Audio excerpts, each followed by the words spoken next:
Brock Purdy gives a podcast interview. What's going on with the 49ers schedule? Because we thought it was going to be fine. And what did Bryce Huff tell our buddy Brad Graham on his podcast? Stick around for that and more right after this.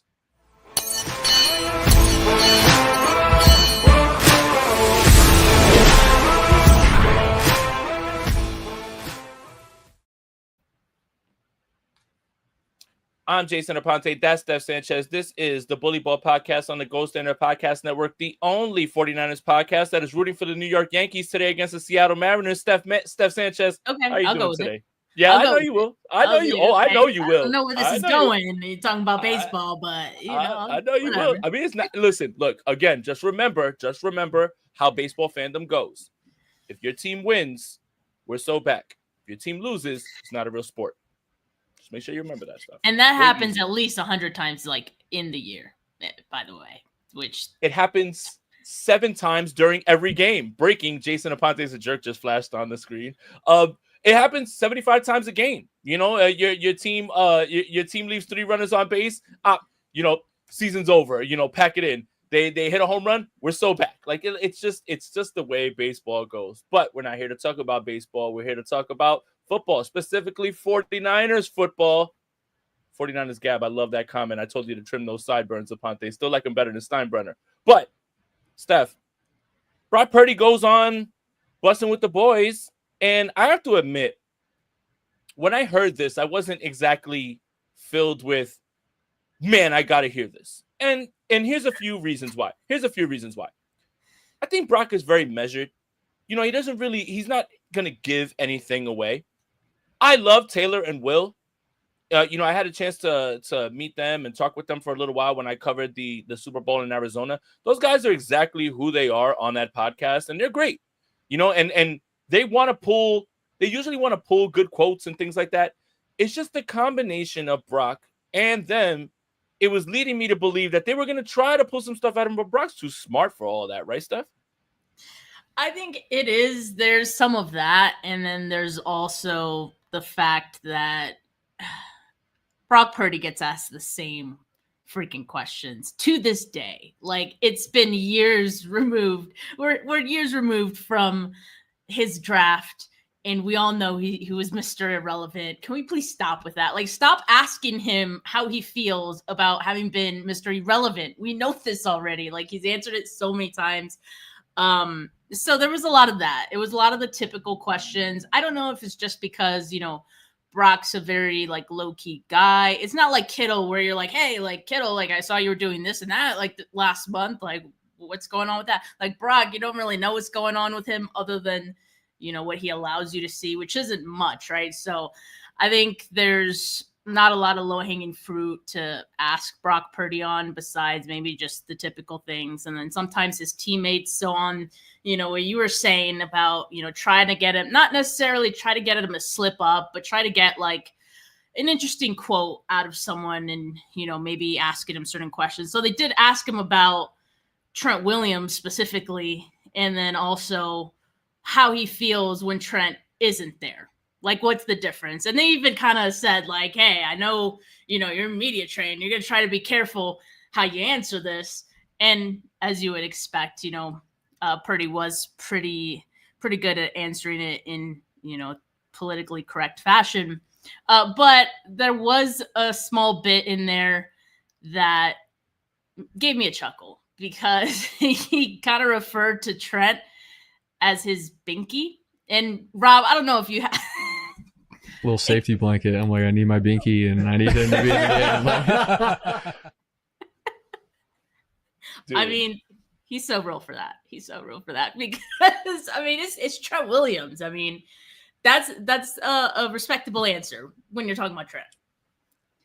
And don't confuse me and my take on Brock Purdy and speaking as he's boring. I don't think Brock Purdy's boring. I think he has a lot of interesting things to say, particularly when I knew Brock was really kind of like low-key like that, like an assassin, was after the Pittsburgh game when they asked him about Patrick Peterson. He goes, oh, were those throws on Patrick Peterson? And I was like, oh, okay. I was like, you know, like you Sneaky. I like it. I like it. Spice. No, I like it. He's got spice to him. I'm not saying that Brock is boring. What I'm saying is that Brock Purdy knows better than to rock the boat, say anything that's going to be crazy. I thought that was funny. That's one of the funniest things from that. But there was another quote in there that I thought was very interesting. When we talk about this with 49ers fans and we ask this question, especially for the younger 49ers fans, I'm speaking to you because a lot of younger 49ers fans only know pain. Only know pain. They don't know I know pain. the 5 Super Bowls. They don't know, every single year. They don't know that, right? So the question that I always ask 49ers fans is, win one Super Bowl guaranteed, but you're never going to be in it again, ever again. You get your Super Bowl and you go away like the New York Giants. You get your Super Bowls, you go away. You get nothing after that, and you get nowhere near, and you're not in the conversation ever again. Or you put yourself in position to be in there every single year with a chance to win it every single year. What would you choose? And so many 49er fans tell me all the time, just give me the damn Super Bowl. I'm tired of this. Brock Purdy doesn't feel like that. And I don't know if Rob has that clip. If he does, then roll it, because I agree with Brock here on this one. No? I don't know if Rob has it, No but clip? No clip? Family Guy? yeah, he No doesn't. clip? Family Guy, he doesn't have that one. But What did he say, Steph? I know what you're saying. So he was asked on a couple of things, right? If he would go to jail for a year to win a Super Bowl, he said yes. Okay, I like that. I would. And then he was also asked if he would cut off a finger. He said if it's his left hand, he could do that. Okay. And then, to the one you were talking about, I think it's different though between fans and like the players, because I also saw it from his standpoint of, I want to keep playing after that. He's so young, and so like if he got a Super Bowl this year and that was the end of his career as well, like there's still so much for him to play for as well. Now, from the fan perspective, Jay, I'm a little selfish. I'm not playing. My only skin in the game is that I want to see a Super Bowl, period. That's it. Right. I haven't seen that yet in my lifetime as a conscious being. You've seen 3. You've gone to 3 Super Bowls and multiple NFC championships. That, first of all, let me just say this, Steph. Yeah, but they didn't win it. No, but hold on, Steph. You know how many other fan bases would cut their left arm off to even be in those situations? So look, but you know what, Steph? We're 49er fans. We demand excellence. I can't do anything about whether they win or not. So what are you getting mad at me when I say, look, there's nothing I can do about it? But the 49, you've seen a lot, but it's just the win one and then never be in it. Yeah. I don't like that idea. I really don't like that idea. You know why? I want to be in the conversation every year. I want to win a lot of games every year. I want to be in the mix every year. Every year. I don't want to win one and go away for 17 years and then football's no fun. Nobody's going to watch our podcast. I don't want a podcast when the team's trash. What do you mean? Yeah, I mean, it is a great point. I still just want to see one. This is where we don't agree. I am kind of the fan where I want one. I don't care if we're relevant for, however many years. I'll be happy if we got one. Because it hurts to get so close and to every year feel like your team can do it, and to get to the Super Bowl, to get to the NFC Championship and not get it done. That has been so painful for me. But I like and respect his answer too, of course, from a fan perspective, hearing a player say that and the quarterback of the team saying that, he's pretty much saying they could do it, and that's his belief, right? Which, I love that.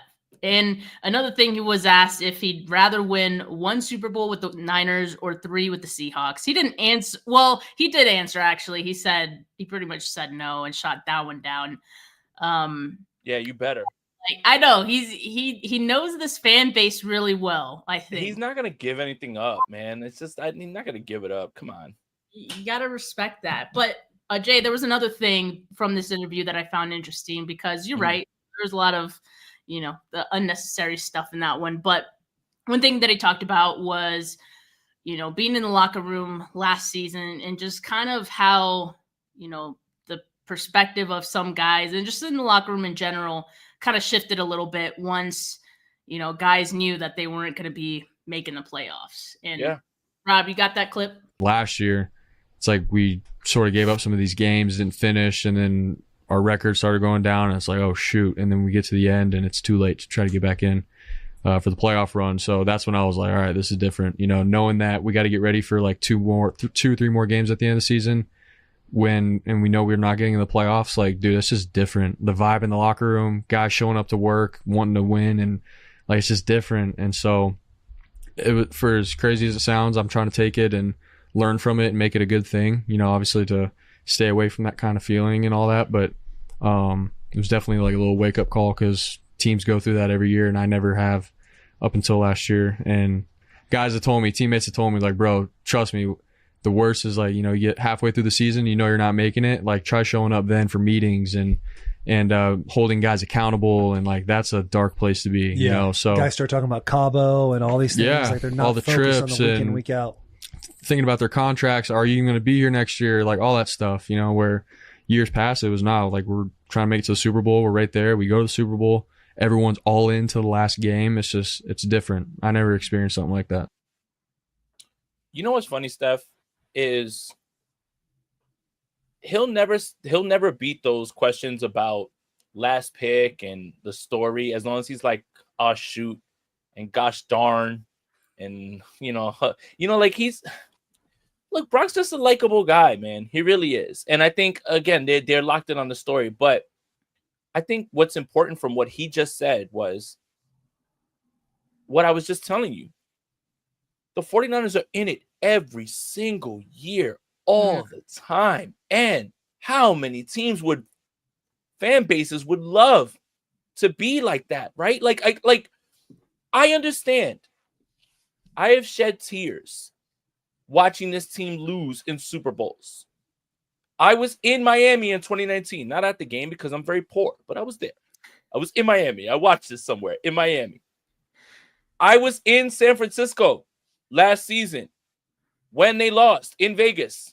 I shed tears. I get it. I'm as hurt as you guys. I am. But I wouldn't give away my opportunity every single year to be in it because it doesn't cap your chances of just winning one. I'd love the opportunity of winning a bunch more than just one and done. And that's just kind of where I am.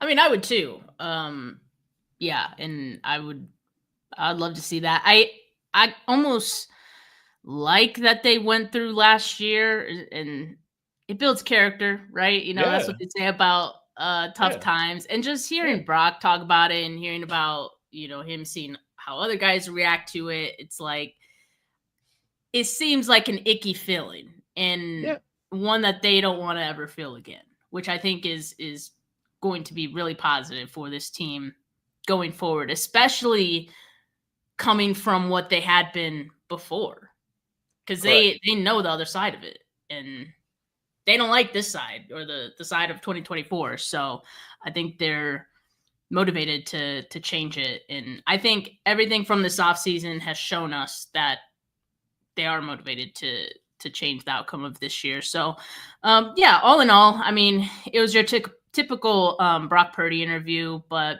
there was some, those 2-3 nuggets there.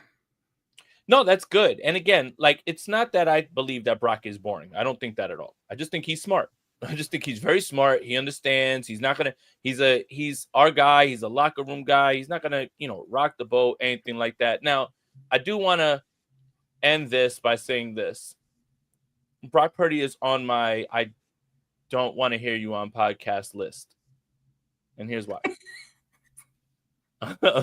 One, because I just know that you're not going to get anything that's really insightful other than the things that you already probably figured out. Who else is on that list? I got you, Rob. I got you. He wrote that on the screen as well for our audio listeners. When Deebo Samuel came out with his podcast last year, I couldn't think of a player that I never wanted to hear from more than him.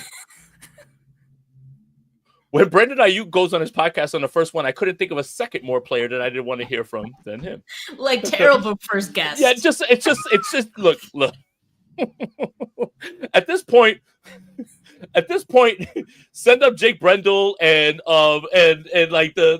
Tatum Batum and start a podcast, because I don't care what either of you have to say, because I just don't think you have anything to say that's going to be interesting. And you know what? For me, I want to hear from Debo in a press conference. I want to hear from Brandon Ayuk in a press conference. I want to hear from George Kittle. I think George Kittle's going to give you a really fun interview. I think George Kittle's willing to give you more and more. I want to hear from, Christian McCaffrey sometimes can say some things.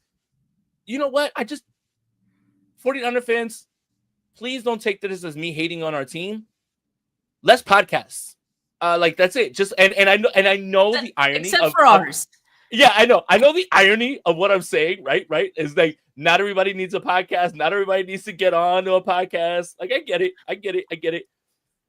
But Brock's never going to give you anything that's more interesting than things that you probably could have already surmised from the person that you think that he is. I'm good, man. I don't know, man. I don't really want to hear from guys. Like, Deebo Samuel gets a podcast, and I'm just like, God, man, for what? Why? Like, what are we going to gain from this at all? Like, this is a guy that gives you very little. Like, George Kittle's the only guy you know who's another one who should be getting a podcast or should be on podcast? Diamador Lenore. You know why? Because he's spicy and he's going to say something. That's it. But if you're just going to go on there and give the typical, whatever, like, no more podcasts. I don't know, Steph. Look, we're not agreeing a lot. First, the Fast Boys break up, and now you and I are like disagreeing on multiple podcasts. I don't know if this is like the beginning of a splintering between you and I. But my God, man, like, are there any other 49ers you could think of that are boring or not putting or that you would like to see on mic? Because like even a lot, Fred, dude. Man. I mean, Fred, there's a lot. Like, never tuned into a Fred Warner podcast. And I love Fred Warner as a player. I could tune into all 22, but I'm not. I don't care what you have to say, respectfully. I think you're right about that. That's a whole nother topic, though. I think a lot of these podcasts don't have a plan in mind. Like, they kind of just think they could get in front of the mic and start talking. We have a plan. At least I like to think, for our shows, and for the most part, I think they're pretty good. But I hope so. By the way, make sure you like this. By the way, make sure you like this video. Subscribe to the Go Standard Podcast Network. Look, I don't need to hear from Nick Bosa. I don't need to hear from any of these guys. Sure?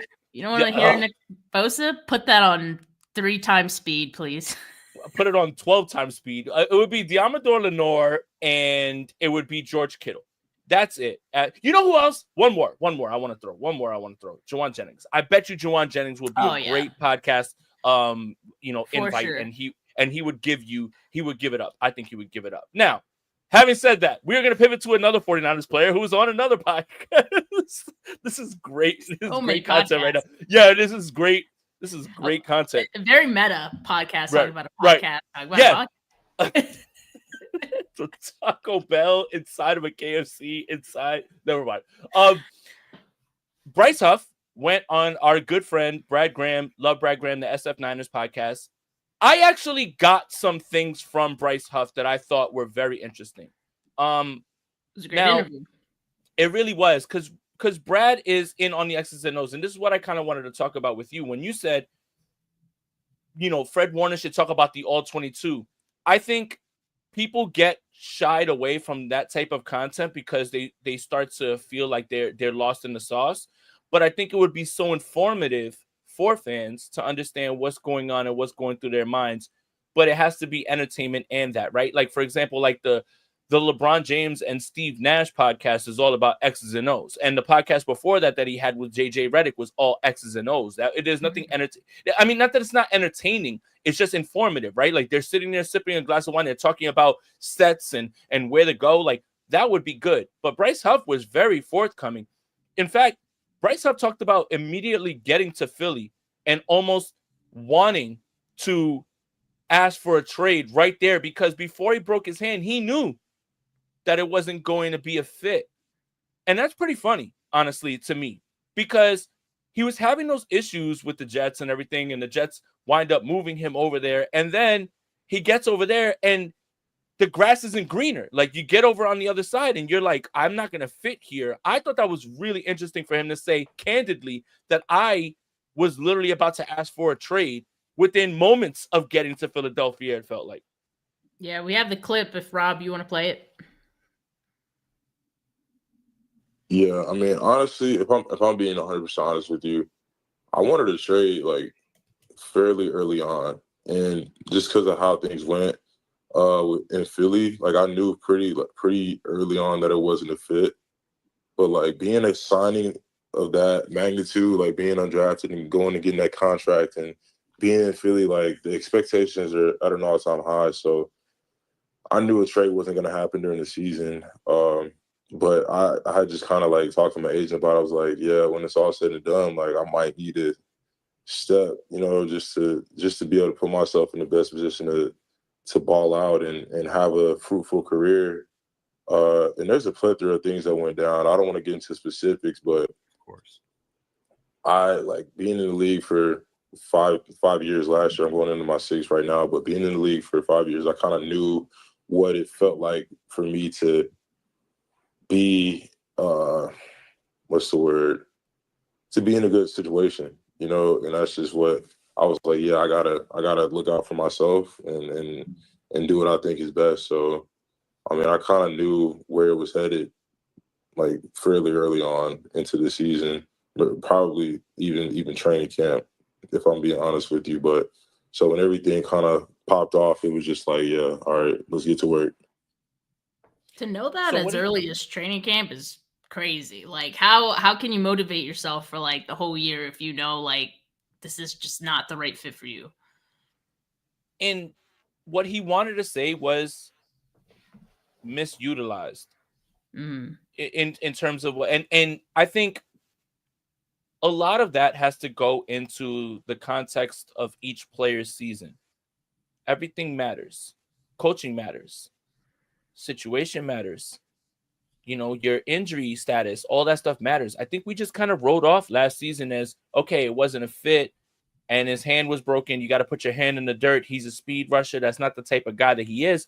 But he knew before the injury. And I think that's what's really, really interesting about that. And what's funny is there's no animosity on either side because Vic Fangio talked about he wasn't a fit. He literally came out in a press conference and said the same exact thing. I think we're all optimistic about Bryce Huff. But to hear someone candidly talk about that experience, especially, I think the place that's coming from is the chip on his shoulder from being undrafted. And he was worried that he was going to be miscast again. And there's so many players in this league at different positions that are in different situations, being miscast, miscoached, right? It's like being a character actor, right? You're pigeonholed into this character all the time, but you know you can do more. You know you have more, and it's really weird that it was funny to me that it came out in this way where he talked about his first few moments being there and knowing that it wasn't a fit. I thought that was really, really something that was important, and I feel like we never really get that kind of honesty and transparency from players.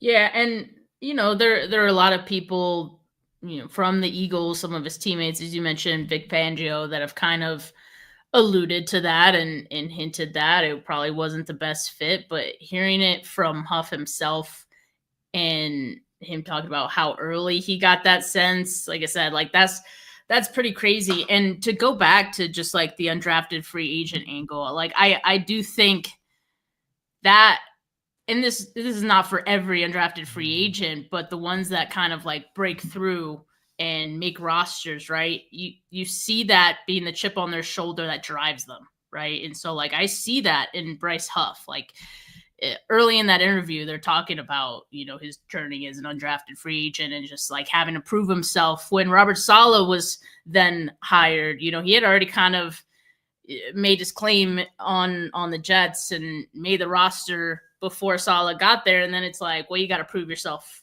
again. And he's like, okay, like I could do that. You know, like that's just the attitude that he has and it's instilled in him, it seems. So I think what it tells me, I think he's looking forward to like just that new challenge, right? And just like being in a situation where he's familiar with it. You know, he knows that Robert Saleh and his staff is going to put him in the best position to be successful, because when he talked about, you know, his best season with the Jets and how Saleh used him, that's exactly what he did. And he also talked about how important it was just working together as a unit. And I think that's going to be big for this defensive line, because there's so many new pieces, right? But we know Nick Bosa needed a Robin to his Batman, and you know, now with Bryce Huff, it feels like he has the opportunity to have that again. And you know, I think Huff is just ready to take on that opportunity. Yeah, I need my guys with a chip on the shoulder. I need a guy to, you know, to continuously, you know, I hope that in certain ways, I want my players to stay off of social media, because a lot of nonsense can creep in your head because of, you know, ridiculous fan opinions or, you know, pundit opinions and analyst opinions. Let's not leave them out of it, because there's so many bad takes out there. But I would implore Bryce Huff to kind of look around and see what the Eagles fans have been saying. Like, oh, I'm kind of happy that he's gone and he's not good. Good. You know what? Put that up on your wall. Put it up on your wall. And you know what? Go ahead and show out, you know, and that's kind of where I am, because it just felt like when I was watching this, it just felt like somebody who understands what it took to get to this place that he's at as an undrafted player and doesn't take it for granted. And that's good, right? That's really good. And I think that's kind of what I want him to tap into as well too. But you did mention Nick Bosa, and I'm going to check. I'm not sure if Rob has the clip, but he's talking about Nick Bosa and him being this crazy duo. Let's play it. I know. Well, what has been your first impression of Nick Bosa and kind of envisioning what you guys could do kind of as a pair, right? Obviously, Nick Bosa on one side, you on the other, and then meeting at the quarterback. Like, have you guys talked about that? And again, just what has been your first impression of Bosa on the team? Yeah, Nick's a cool guy. I mean, we chopped it up a bit during spring camp, and I just kind of like watched everybody's process, and he's pretty dialed in, and he's a hard worker. And I'm extremely excited to get there and ball out with him, and not only him, but every guy on the D line. Like, I've been chopping it up with all kinds of guys up on the front. So I'm extremely excited to work with all of them. And I know, like, Bosa has been killing in the league since forever, right? So to be on the team with him, like, it's gonna be lit, honestly. Just playing with another dominant edge in the league like Jermaine in New York in this scheme, I know what's possible with Nick and like the amount of stuff we can cook up. Like by the last couple games in New York, like me and Jermaine were freestyling on the field. So I just know, like, he's been in the scheme a long time as well. So I know he has some tricks up his sleeve, but I know come week one, like, we're gonna be dialed in, and I'm extremely excited to get to work with him throughout camp and the preseason and the season as well. So yeah, I'm looking forward to it. So we're a Vibes podcast, right, Steph? Very much so. It's gonna be lit. It's done. You're all cooked. You're all in trouble. Hide your offensive linemen. Bryce Huff and Nick Bosa are coming for you, because it's gonna be lit. I like these types of discussions about, and this is what Brad is so good at, right? Shout out to Brad Graham. X's and O's, nuances, talking about your situational placement, understanding that sometimes you have to freestyle, when to go off script, when to follow. Like, these are the things when players go on podcasts, I'd like to hear about. Not the things I know. You know, Brock Purdy bought a boat. Cool. How does that help me understand a little bit what's going on in a player's mind, or help me learn the game a little bit more? So I think Brad did a really good job. Exactly that episode right there, like, counteracts what we were just talking about with why the Brock and Bussin' with the Boys episode is just kind of just like, whatever, you know, like, it's cool. You know, it's nice to hear some certain things, but I'd love to hear those things. And him talking about him and Jermaine Johnson, you know, working together, and that I have no doubt in my mind that Nick Bosa and Bryce Huff are going to be good this season, and I'm very excited to see what happens with them this season. You know, another thing you said was the wide 9 scheme feels like home. Uh-huh. That one stuck with me. I was like, all right, well, welcome home, buddy. Like we got you over here. And, you know, obviously he's very familiar with that scheme. He's worked it in a lot. I think that was kind of something he talked about too, where like the muscle memory of just working in that scheme, like it's already in him. Like it's built in. So I think that gives him an advantage on the field as well. He could just work so much quicker. And yeah, having someone as dominant as Nick Bosa on the other side is going to go a long way. We got a comment here from Brisk by Life on Twitch that I just couldn't help but not chuckle at. If somebody buys a boat, they better tell me if they know how to use a sextant. I have no idea what that means, but that's pretty hilarious, honestly. Anytime Jay like giggles out of nowhere, I know there's a funny comment in the chat. And you know what? For our audio listeners, we love you, and we're going to read out everything that pops up on the screen. But this is why you got to watch these live video shows, man, because like these comments, they pop up, and it's so good. But, you know, listen, here's what you do. You come, you watch us for the video, and then, you know, when you're driving around, you need something else to listen to, you listen to us in the car as well, too, man. But at least you know, like, what's going on, because there are facial expressions. There are these little tiny nuances between Steph and I that, you know, you would only get when you watch this. So you watch on YouTube as well, too. Steph, was there anything else that we wanted to touch on with the Bryce Huff thing? I know he said that Michael Williams is a giant man, and I think we all knew that. So Yeah. file that under thanks, Captain Obvious. Well, he did say that, you know, he thinks he'll wreak havoc this season, which, you know, I think is always when veterans are saying that about rookies, I think that's always a great sign, especially, you know, this early. A lot of the times, you know, veterans kind of keep compliments close to the vest and they're not exactly sharing that out, but it was kind of unprompted. Like all Brad said, like he just mentioned Michael Williams and then he went on to say that. So I think this is a good sign. Another thing, and we don't have to go into this as a topic, but you know, he did say that there's a lot of guys right now still at the 49ers facility through this break, you know, of the 40 days. And it just seems like guys are just locked in. I love to hear that. And, you know, it seems like Bryce is one of those guys, obviously. And so it's just, like I said, this team, I think, is motivated. There's a different energy this year. And all this whole offseason, you know, we've kind of seen it from and heard about it from different players and guys who are in the building. By the way, Rob has given us a definition of sextant: an instrument with a graduated arc of 60 degrees and a sighting mechanism used for measuring the angular distances between objects and especially for taking altitudes in navigation.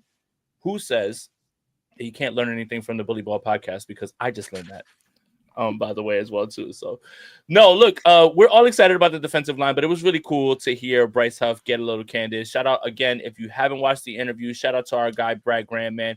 Go and check it out on his YouTube channel. You know, he's doing amazing work as well there, too, as well. That's a big get. But, Steph, I'm a naturally optimistic person. Always. I always find the good in everything. Even when I'm losing it and spazzing out, once I calm down, I'm going to find the bright side. The bright side is always the warmer side of the street, especially in New York City when it's 98 degrees, as it is right now, every single day. But we were really excited when the 49ers schedule came out in terms of strength of schedule, which still ranks based on last year's record 32nd in the NFL. I don't know if anybody can do math, but 32nd makes it the easiest strength of schedule. And the 49ers went into last season with a minus 21 rest differential to other teams that they were facing. This season, they have a plus 9 rest differential, minus and plus. Sounds good, right? Right? This sounds like it's all lining up. On paper, yeah. Yeah, it sounds like we're... Oh, dear. If we needed anything else to worry about, there is a new analytic. And analytics are great. As long as analytics line up with my narrative, I love them. If they don't, then bah, you're a bunch of nerds. The NFL Fatigue Index has been released, and the San Francisco 49ers will travel the 5th most miles, the 2nd most in NFL history, without an international game. Yeah. I want to remind you of that, okay?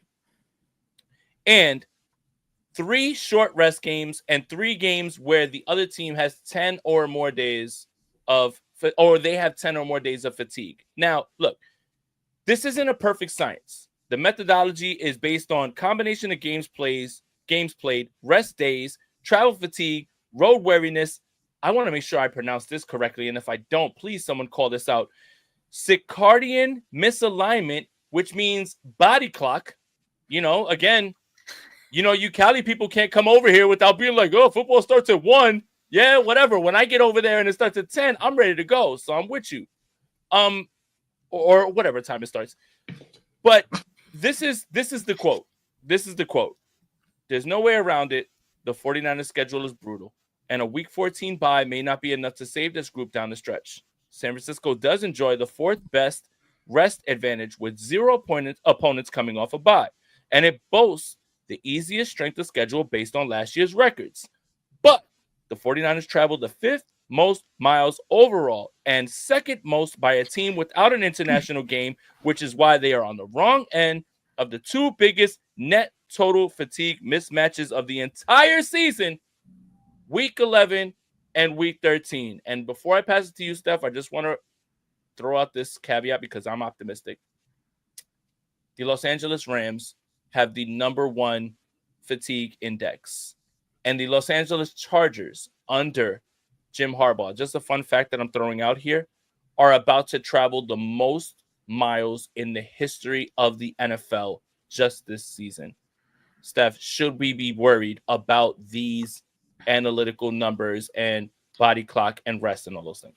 Well, I don't know if we should be worried, but I think it's absolutely very important context when we think about the 49ers' path to the playoffs, because everyone just looks at strength of schedule, and that is purely just going off of the vibes of the previous season or, the win-loss record of the teams of the previous year, right? So by that, it's an easy schedule, but there's just so much more that goes into a schedule being tough. And that's why when we looked at last year, like, it wasn't so much even just like the tough opponents. They did have a lot of tough opponents, but there were all these other factors that made the schedule even more difficult as well. And so some of those things, they'll be facing this year, like you mentioned, the travel miles that they're going to have despite not having the international games. Like, that's crazy. Another thing, so when I originally looked at the schedule, a couple things stood out. Like, obviously the no international games, no holiday games, which I think is just great, but just 4 games against 2024 playoff teams. That's also great. 5 primetime games, 6 road games in the first half of the season. That's where, that's interesting. Like, the split of when those away games happen, like, very heavy travel in the first half, which, we've already said, Jay, that like the defense, for example, they're going to need some time, right? And you add in all this fatigue and all this travel in it as well. There might be some days where they don't look very sharp. Like, I think we just have to be prepared for that. And so it's good that we're bringing this up. Yes, they do have a positive, like, 9+9 rest days differential. That's good. I worry a little bit about the bye week being in week 14. That's a little late for my taste. So again, like, in the back half of the season before that bye week, like, they might be dragging to that point, right? And you mentioned week 13. That's an interesting one. The Cleveland Browns in Cleveland. And I mean, that November 30th, like, I don't know, maybe sometimes the weather's kind of weird there. It could be bad. Schwartz. But Jim Schwartz, like, for some reason, the 49ers just seems like they kind of play bad there. But also, like, it could make way, the schedule as a whole could just make way for potential trap games that maybe you weren't really expecting. Like Jay, like when I originally looked at the schedule, I was looking at that week 9 game against the Giants and it's weird. Hell it's no. like the Giant. No, I know. No, I swear. I swear. I know Look, what you're thinking. Look, on Jesus Sandals, if they lose here at the crib, like, oh my God, I am not. I'm never gonna hear the end of this. I've already booked my tickets. By the way, 49ers are not paying me. I already booked my tickets to the Invasion. If you're gonna be out here, we wilding that weekend, but they better not lose to them. I'm sorry. Keep going. Oh, Jesus Sandals is crazy. Oh, Jesus Sandals. Where'd you get that from? But come on, man. It's in New York saying. Come on. Oh my God. So, and the reason why is because it's 2 early body clock games in a row. Week 8 against the Texans, and then the following week in New York.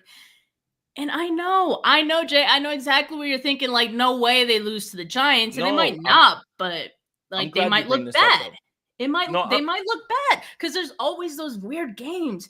And I remember a game that I went to out here, and it was early in the season when they played the Broncos in Denver. It was the game that Jimmy stepped out of bounds in the end zone. The 8-point play. Yeah, I was like, what just happened? You gotta give Jimmy Garoppolo credit. An 8-point play is crazy, man. Is insane. But just weird things like that. So I would not be surprised if there's just a weird game like that where, because that game I wasn't thinking at all like they could lose to the Broncos. Like the Broncos sucked. It's just like you never know. So that's the expectation. It's not so much that I'm worried. It's just that we shouldn't be surprised if there are games in which the 49ers struggle this year. That's why doing the schedule prediction is so funny, because of what you just said. And you've been that's what I'm like. You nailed it. There's going to be a game where we're sitting there in the third quarter, in the fourth quarter, and the game is like so close, and the 49ers aren't teetering on losing. And we're going to sit there and we're going to say, how on earth did this happen? Why is this happening?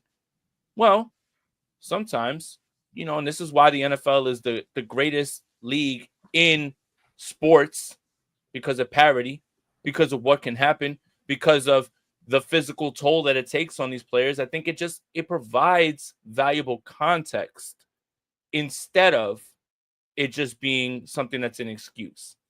I think all of these things should be taken into account. That's all. But I think that's what makes the NFL funny, is you can have a team that is, look, all right, for instance, what was it the year the Panthers were 15-1? They're going back and forth with the New York Giants, and it takes Cam Newton to literally go back on the field and win the game. You know that popular gif of him like, like just going okay, but they should have never been in that game. But that's football, and that's how it goes. So I'm glad that we brought this up. Look, it doesn't mean that there's something that you need to press the panic button on, but I do want to use this as a way to say, like, you should be contextualizing each of these matchups against these teams in certain ways and still think about all these things, because all of this stuff does matter. It does. And it's not just us making up content at all. So 43 minutes into this one. Now, we're supposed to be doing a positional breakdown. We probably got to do this in 17 minutes, Steph. So I believe in you because you're the best the podcast host in the game. I think that I need to pick it up a little bit more, but we're going to talk about the secondary. But I do want to start about this. The 49ers have something really interesting going on at the safety position, with the fact that Jair Brown is a little banged up going into training camp, and he'll probably be ready. But they bring in Jason Pinnock and Malik Mustafa. Who knows what's going on? And Jason Pinnock really has a really good chance at starting. And I wanted to start this with this because he spoke with Matt Maiocco, and Matt Maiocco said probable Week 1 starter, Jason Pinnock. And I don't think you say that out of nowhere, right? Like when Matt speaks, I listen because I don't think Matt speaks for the organization, but Matt's not pulling that out of thin air. Right. So Jason Pinnock goes on Matt Maiocco's podcast and says, and again, we're talking about, it's a dead time. We're talking about players on players podcasts. Like, this is just what we're doing. But he said, I feel like I should be an all-pro. Steph, I'm gonna let you go first, just so I can gather myself just a little After bit. that, so, like, I'm you just gonna, take that, please. you got this. That's a lot. That's a lot to take in right now. But on Mayoko calling him like the expected starter or whatever. That's big. Me used. Yeah, it is big. I mean, it's kind of reading the tea leaves though. Like, Malik Mustafa's not going to be ready in week 1, so like that kind of leaves Pinnock, right? But also, I think he's probably heard enough about why the 49ers liked him enough to sign him this offseason anyway. And there's some, to me, it's a little bit like Huff in the way that, he's coming back to a defense, a scheme that he's somewhat more familiar with and comfortable with. Like Robert, he had a season with the Jets, technically 1.5. I mean, it wasn't a full season, but he was cut by the Jets in 2022 after 2021. And so, he already has familiarity with it. I think kind of what he said is he wanted to go back to somewhere he was familiar with. And I think that's big, right? So for him, like, similar to Huff, like, he's seeing it as an opportunity to get back to his roots, I guess you could say, go back somewhere where, he felt like he was successful in. So yeah, he hopes to be a day 1 starter. I'd be worried if he didn't have that mentality. He sees himself as an all-pro type of guy. Borderline delusional. Good. But sometimes, I always say this, Jay, about DBs. I like my DBs to be a little delusional. That's right. They have to be. They Yep. have to be. Because you gotta have like a lot of confidence to play DB. And clearly he has it. Clearly he's a little delusional. But I think it could be a good thing for him, like he was saying, to just like go back to something he's familiar with. Saleh obviously respects him, and for Saleh to kind of, I don't want to say handpick him, but like, yeah, essentially, like, no, he did. He did. Listen, nobody on this defense is here without Robert Saleh's stamp, so don't do that. You know that for a fact. Like he's literally locked big. John Lynch and all those guys out the room. So it's like, I'm picking my guys, and you got it. I mean, is he not? Is he not? Kyle's just like banging on his door. Kyle's banging on the door trying to draft a running back, and he's in there drafting 6 defensive players in a row, and they're just like, "Don't worry about it. I don't hear it. You didn't like. Don't worry about it." Oh my god. Yeah. So I think Saleh's talked about his football IQ, his maturity. He's only 26, but like he did talk about the fact that last year with the Giants, that was probably the youngest DB room in the league. And so he kind of had to become like the leader of that group. And so I think that'll be good for him. And coming to, the 49ers DB room, and particularly like the safety room, I feel is a little young, right? Especially when you think Jair Brown, Malik Mustafa, kind of being those 2 other guys at the top. Like, I think someone with more experience could be good for those guys.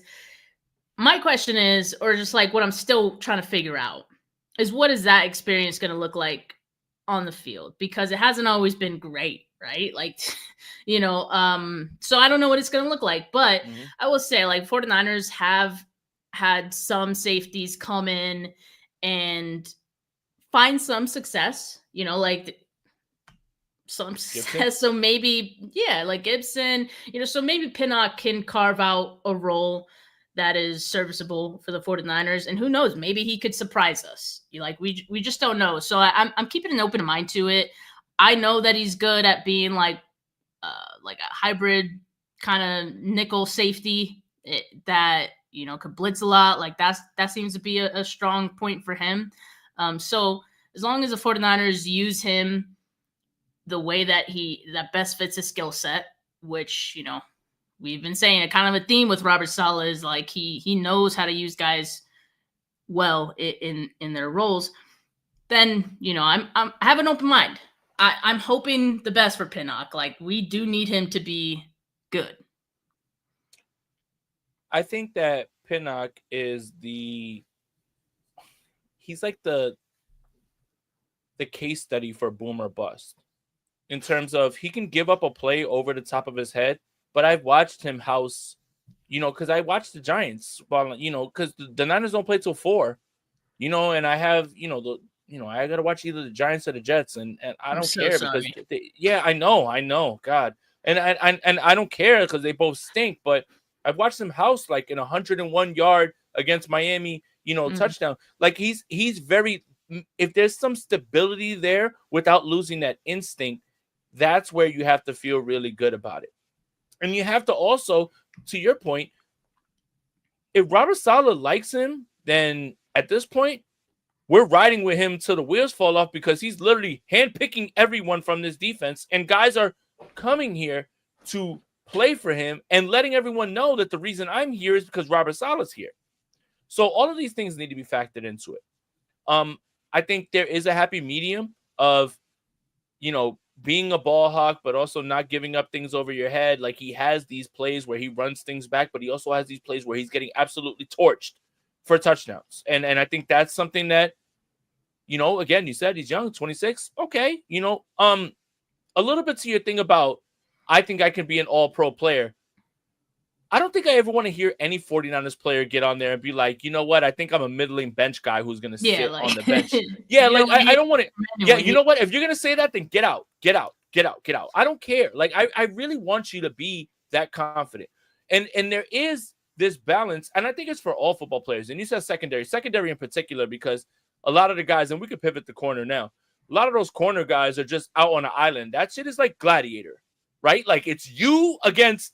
You're lined up as an outside corner, and Justin Jefferson's right in front of you. You're lined up as an outside corner, and Jamar Chase is in front of you. And and when you get torched, everyone's gonna say, "Damn, he's really good," but damn, you got torched. You need that sort of irrational confidence, you know, that delusion, like, you know. So I look, I don't know if that translates to the field, but I like it. Now, we're talking about positivity, things like that. Can I tell you something I'm concerned about? And I feel like I voiced this, and I feel like I'm probably saying this for the second and third time. I'm very scared about this cornerback depth outside of Diamador Lenoir and Renardo Green. It actually scares me, and I wake up in the middle of the night sometimes sweating, thinking about what it would look like if Diamador Lenoir or Renardo Green is out for any extended period of time, even if it's a game. I get very, very nervous about who's supposed to be out there, Steph. Look, I get it. If those guys play all 17 games, then yeah, you know, life is golden. But you can't operate under life is golden, and the 49ers have for so many years. That's why they're in the position that they are in. The cornerback depth kind of reminds me of the wide receiver depth, because it's like, you know, you have these guys at the top that you feel like pretty good about, and then there's the depth that is just a bunch of guys. Yep. Just a bunch of names. It's names. That's it. And yeah, I think that is a little concerning. I think the only name that's like, okay, like he could probably fill in for any one of those guys should they get hurt is Trey Brown, who they signed this offseason, right? Like John Lynch has spoken well about him and why they signed him. Like they also feel like he has nickel flexibility. They like his versatility. He also, I mean, obviously when there's a guy that you're signing from out of your own division, you've seen that guy a lot. You know, and you watch a lot of tape on them. And so you're very familiar with what they bring and what you like about them. And so I think they like Trey Brown. So hopefully he's as good as they think and feel he is. Thank you. You know, this is why you and I, whether we disagree or not or whatever, you know, because lately, I don't know, like you just hate me. But I just want to say that I just want to say this. That was literally my next question. Look, I think it goes without saying that Darrell Luter and Renardo Green have to play as many snaps and as many games as they can. But I have a really sneaky feeling, and based on a lot of the things that you just said, because you know you're so smart and you're so informed, and you know the best co-host in the world. Listen, Trey Brown is ahead of Upton Stout right now as the nickel corner, and we haven't even gotten to training camp. We haven't even gotten to training camp yet. That's fine. I mean, Upton Stout, number one in our hearts. He's a media darling already. But Yeah, like I wouldn't hand him like the nickelback. I don't think spot, they are third either. spot. Yeah, no, like I don't think they would. I think the 49ers, even though we've always said like on the defensive side, usually the defensive coordinators have been more willing to play rookies than Kyle Shanahan. But as a whole, like the 49ers are conservative when it comes to playing rookies, and they will always, like, if they're going to give the spot to anyone, the starting position, it's going to be to the veteran first until a rookie takes them out of that spot. Yeah. As a veteran, you quite literally have to vomit all over yourself if you're gonna lose your spot. And what I mean by that is like the 49ers are gonna give you 2, 3, 4, 5, 6, 7 opportunities to make sure that, hey, listen, we're really trying to get you in here. Hey, that was a bad play, but let's try again. Hey, that was a bad play, but like you really have to vomit on yourself to lose the spot. So that's what's kind of interesting to me is, does the overall philosophy change right away? Now, look, I want to say this. After I said that, I want to say this. There are instances when young guys play right away. Dominic Puni takes over right away. Dominic Puni takes over right away, right? But you've got to leave no shadow of a doubt. Like, it can't even be disputed. But if you're going to hang around and you're going to haggle and you're going to even leave a little doubt, they're going to give it to the vet, Steph. Well, also, we've always said, like, it's usually an injury that makes way for rookies to even get that opportunity to show what they have. Dominic Puni being, like, a big example of that. But, yeah, I mean, I think that might be the case for Upton Stout this year. Yeah, I think Trey Brown might have that spot first, probably, most likely. But, yeah, as you said, there's going to be rookies playing out the gate, like, the entire defensive line almost, like all those entire defense aside from Fred Warner and Diamador Lenoir. pretty much. So, I mean, I guess the last thing we need to discuss with the secondary. What do the 49ers do with Jair Brown? Now, what can you do? Okay, well, don't bounce an even harder question back on me over here with that. I have been a vocal supporter of Jair Brown. I think Jair Brown is an exceptional young man. I believe Jair Brown can really be a good safety. However, none of those things or a combination of all those things doesn't mean that that's ever going to be true. And the 49ers invested draft capital in Jair Brown. I mean, the only other player that they took that was close to him was we're changing he who shall not be named on this podcast, Rob. And I'm just letting you know, because I'm saying this to Rob, because, you know, he who shall not be named was somebody else that was on this podcast. But he who shall not be named now is someone else, but he was the guy right behind him. What do they do with Jair Brown? And I do think that you have to, if you believe in Robert Saleh in the way that you do, if you believe in what you've built and what he's able to cultivate, then I do believe you have to give Jair Brown a chance, because I do think Jair Brown is very much a better football player than he's shown the last few opportunities. I mean, he had an interception in the Super Bowl. He ended the Tampa Bay game as soon as he stepped in. He's a guy who's a natural ball hawk, Rose Bowl MVP. All of these things are not because he's lucky. But I do think if you believe that Robert Saleh is the defensive guy that you believe that he is, and we all believe he is, secondary guys usually have their best seasons under Robert Saleh, right, Steph? I mean, even outside of the Robert Saleh thing, I would give Jair Brown another chance. Like, you can't just write off a guy after one down year. Like, I know sometimes you have short leashes for players, and, you know, it sometimes that makes sense, but we have to remember he also had one up year, which was his rookie season, right? So that's what I'm saying. Like, you don't really know what to do with him yet. Right. And you got to at least give him the chance to see what he could do this year. Because as far as I'm concerned, he's 1-1 in his NFL career. Like, you know, Right. he has So one he's good got to get season, over one 500. bad season. Let's go. Yeah. So I think the Robert Saleh thing helps. Obviously, like we're talking about, you know, his ability to find good roles for guys that fit their skill set. That could be Brown. Like he could benefit from that. And 49ers kind of need him to, right? Like that's the other thing. There isn't like if he's bad and Malik Mustafa is out to start the year, okay, you got Pinnock starting, then who else? Like, right? Then it gets a little dicey. Where you might need to look for, I don't know, mid-season trade or something. Jay, I wouldn't even count out the 49ers signing another safety. Julian Blackmon? Sure. Yeah. Let's do it. Like, you know, we've talked about that. They could still sign someone around before training camp, at training camp, you know. So it would not shock me at all if they brought in another safety. And I think you kind of have to see where Jair Brown is at with his recovery. You know, we are expecting he'll be back for training camp, right? And then also you got to keep tabs on where Malik Mustafa is at. So if either one of those things is looking, I don't know, then, you know, don't waste any time. Bring someone else in. Such a good point, because I think we just have it in our minds that Malik Mustafa is never going to have a bad day, have a bad couple games, have a bad season.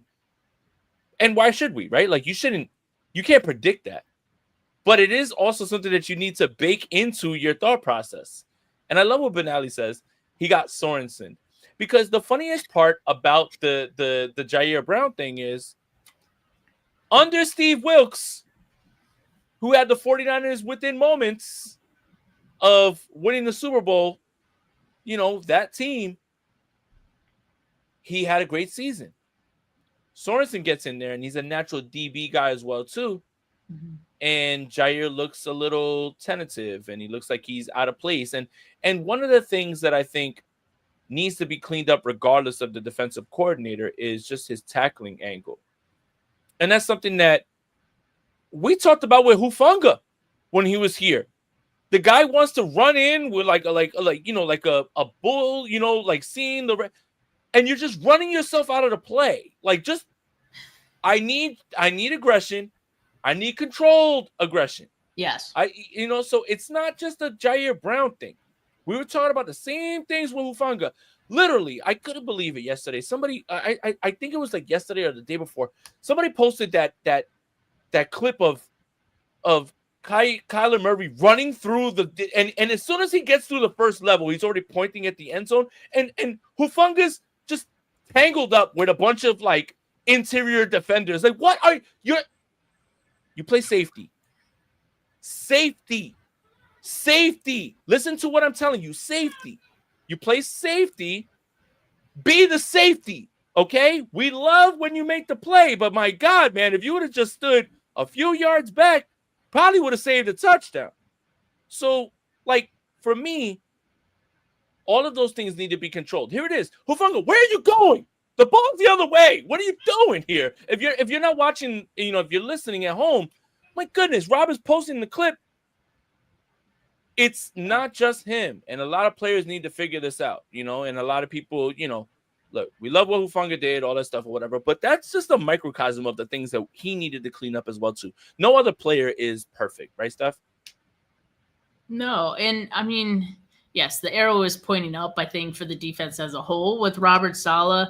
But yeah, individual performances absolutely need to improve. And hopefully that's the case for some of these guys in the secondary. Got it. Hour in. Thank you guys so much. Nailed it. Perfect. You know, Rob said something that like almost made me like tear. And he said that our last show was the best of the offseason on the network.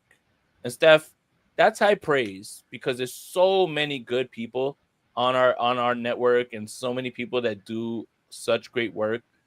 But it really, really made me happy. And it's just nice to hear. And that's just, you know, goes to show. A fun one. Oh, it was a good one. You know, I had people hit me and they were like, hey, this is a good one. Look, we're just filling in. It's the 8th, right? Veterans, they pull up on the 22nd. We're close. We're 2 weeks away. If I can do my math correctly, that's 14 days. Correct. 2 weeks away.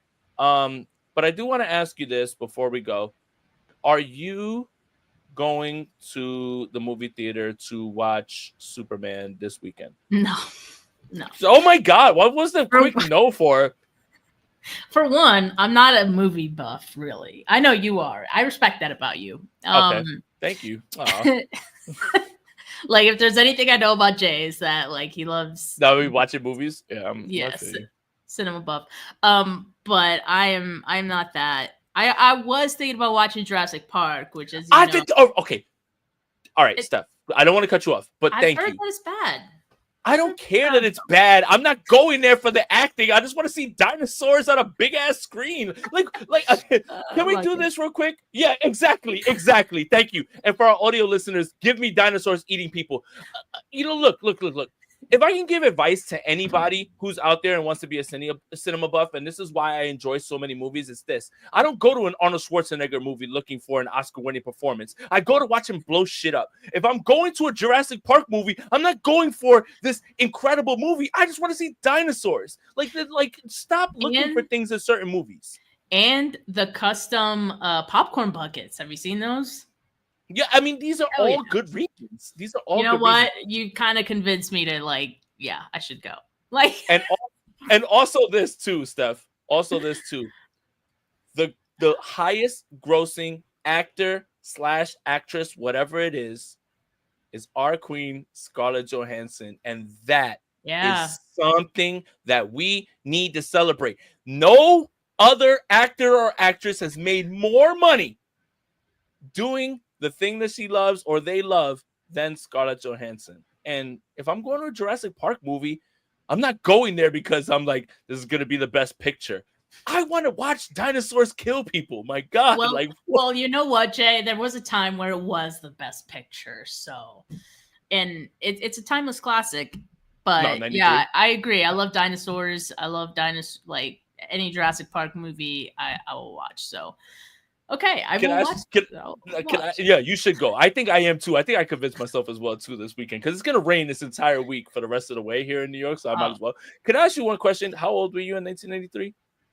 2. Okay, that'll do it for the Bully Ball Podcast on the Ghost Theater Podcast Network. Make sure you guys subscribe to the YouTube channel. Make sure you guys subscribe to the audio portion on wherever you get your audio podcast. Make sure you follow Steph on Twitter at Steph49K. Make sure you follow her YouTube channel. She does great work on there too. Follow me, Jason Aponte 2103 on my Twitter. And whatever, my YouTube channel is cool too. I just can't believe that Steph just told me she was 2 in 1993 and Jurassic Park is an absolute classic. But for Steph, for Jay, we're out here. Peace.